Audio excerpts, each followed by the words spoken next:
What's the meaning of Benjamin Spock?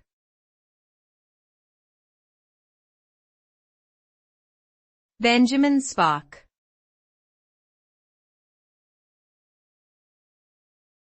Benjamin Spock.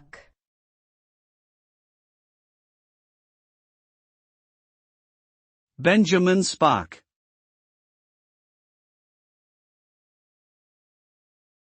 Benjamin Spock.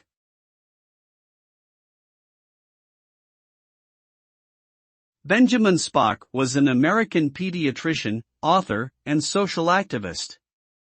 He is best known for his book The Common Sense Book of Baby and Childcare, which was first published in 1946 and became a bestseller, selling over 50 million copies worldwide.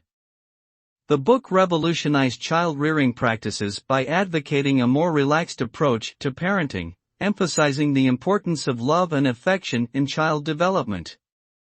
Spock's influence extended beyond parenting to include his opposition to the Vietnam War and his support for nuclear disarmament. He was a controversial figure, but his ideas had a lasting impact on child rearing and continue to shape the way parents raise their children today.